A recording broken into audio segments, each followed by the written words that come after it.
گفته فقط میگه من گوشت میخرم، نیت قربانی نداره. 6 نفر دیگه هم قربانیش باطل میشه، بیکار میشه. یعنی فقط باید که مقصد قربانی داشته باشه. اما از دیگر جانورایی که حلال هستن شریعت رخصت نداده. مثلا اسب قربانی کرده نمیشه، آهو را قربانی کرده نمیشه، یا مثلا بزی کویی که شکارش میکنن از اونجا برای قربانی کرده نمیشه. فقط از همین چیزایی که نمبر کردیم، بز و گوسفند و گاو و شتر از همین قربانی کرده میشه، دیگر چیزا نمیشه. یا که از مرغ نمیشه و از اینا هم قربانی کرده نمیشه.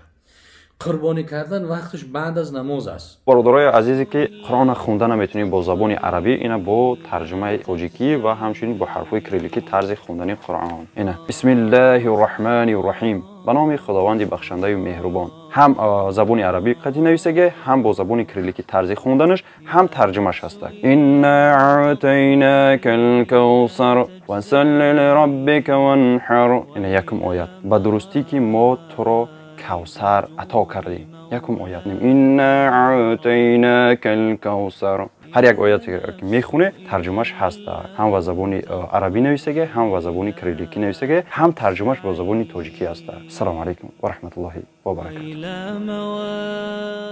یکتش مثلا کافر باشد یا یکتش مرید لحم باشد. مثلا مرید لحم گفته فقط میگه من گوشت میخرم، نیت قربانی نداره. 6 نفر دیگه هم قربانیش باطل میشه، بیکار میشه.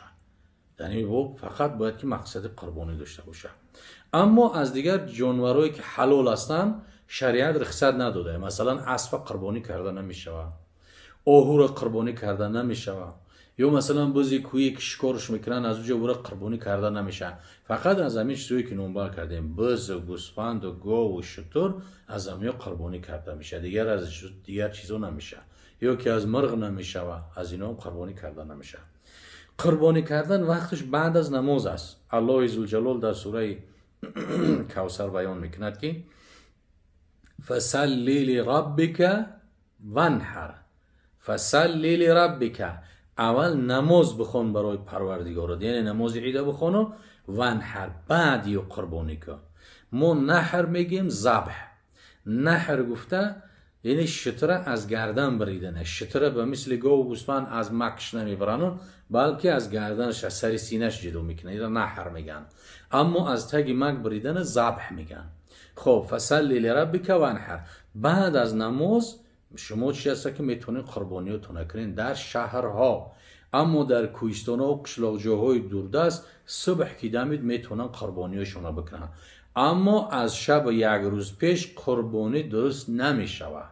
او فقط یک صدقه میشه و قربانی نمیشود. قربانی به گردن کسی واجب است، حتما باید بکنه.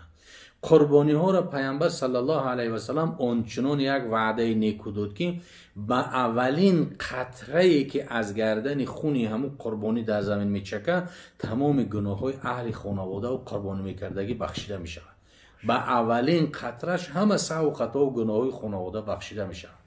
به عدد هر یک پشمی که در تنه او گاو و گوسفند است، آدم قربانی میکردگی اجر و ثواب و پاداش میگیره. این قربانی چی است؟ برای ما سواره ها میشن در روز قیامت که در او قربانی کردگی سوار میشه و پول صراط میگذره. خب قربانی را فقیه ها 3 تقسیم کردن. مثلا 3 قسمت میکنی قربانی تا. یا حصهش صدقه میکنی بر کم بغل و بیچاره و بینوا، یا خشتبار و همسایه‌ات باشه، یا حصهش صدقه میکنی. یا حصه دیگه ش در دیگ میاندازی برای مردم و مهمان میآمدگی، میرفتگی، میخوردگی. یا حصه دیگه ش در خلادلک ذخیره کرده میمونه. این حکم مستحب است، شرط واجب نیست، مستحب است که همین طریق بکنی.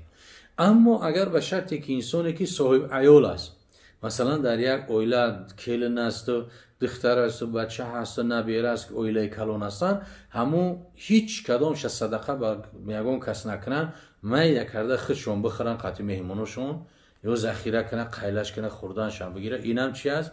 درست است، یگان باکی نداره. این در بابی قربانی است که باید ما و شما وقتی که صاحب نصاب باشیم قربانی کنیم. و قربانی کردن البته که باید که عاشقانه باشد. حضرت ابراهیم علیه السلام فرزند دلبند شد برای قربانی کردن.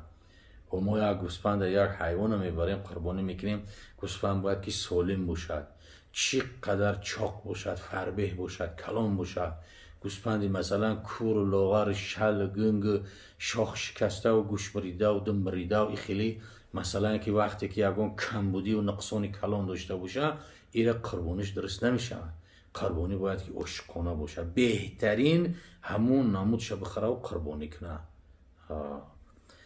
خداوند قربانی و همه و شما رو در بارش قبول کنه و الله عزوجلال با برکت عید می آمدگی الله عزوجلال سرزمین تاجیکستان عزیزی ما و شما رو پرفیض با برکات بگرداند و بلاها و آفتها رو برداشته نیست نابود بگرداند.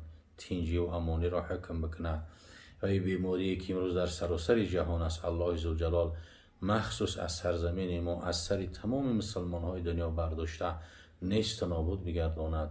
اللهم اوصلنا الى جميع مقاصدنا وتب علينا انك انت التواب الرحيم. اللهم يا محول الحال والاحوال حول حالنا الى احسن الحال برحمتك يا ارحم الراحمين. عن ابن عباس رضي الله تعالى عنهما قال قال رسول الله صلى الله عليه وسلم ما من ايام العمل الصالح فيها احب الى الله من هذه الايام. یعنی در بابی 10 ذوالحجه که 10 ذوالحجه که بیان شد درجه بعضی و پرسیدگی هستند همین 10 ماه ذوالحجه عید قربان است.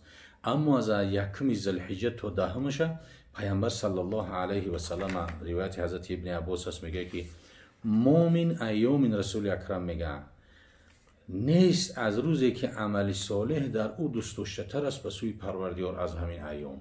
از همین 10 روزی هسته که از عید دیگه ثوابی زیاد هست که نیست.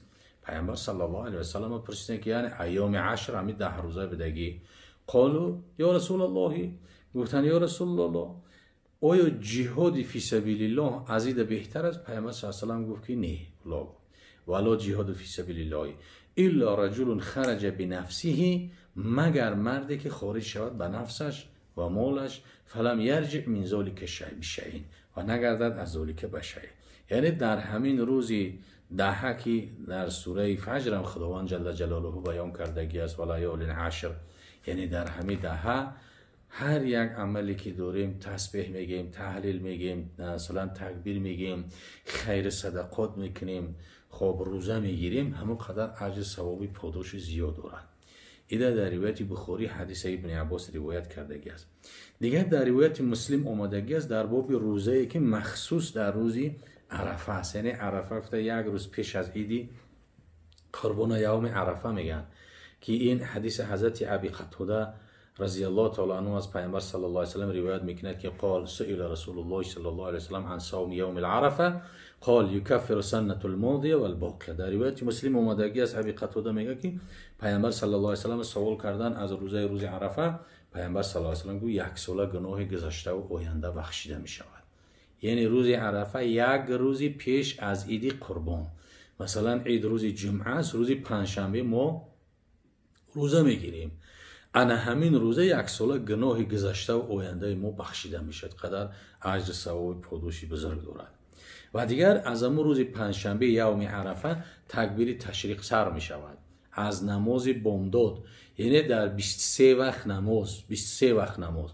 مثلا روز جمعه عید است، روز پنجشنبه از بامداد سر میکنیم، بعد از نماز فرض که سلام داده میگیم الله اکبر لا اله الا الله والله اکبر ولله الحمد. باید که در خونه زنها مونم بگیم که تکبیر تشریق گفتن میرن. بعد 5 وقت نماز بعد از فرض عقیب کل فرض ادیه به جماعت مستحبتین. خب روز پنجشنبه میشه 5 وقت، روز جمعه 10 وقت، روز شنبه میشه 15 وقت، روز یکشنبه میشه 20 وقت، روز دوشنبه تو نماز عصر بامداد پیشین عصر را تمام میکنیم. در همه 23 وقت نماز همه تکبیر تشریق گفتن واجبه. تکبیر تشریق همه الله اکبر لا اله الا الله والله اکبر ولله الحمد. خاص در باب تکبیر تشریق با خیلی موضوع زیاد است که حضرت جبرائیل از سخنش، حضرت ابراهیم از سخنش، حضرت اسماعیل از سخنش که قصه‌اش بسیار از آدمای مثلا که موعظه می‌کردگی و بسیار شنیدگی هستیم.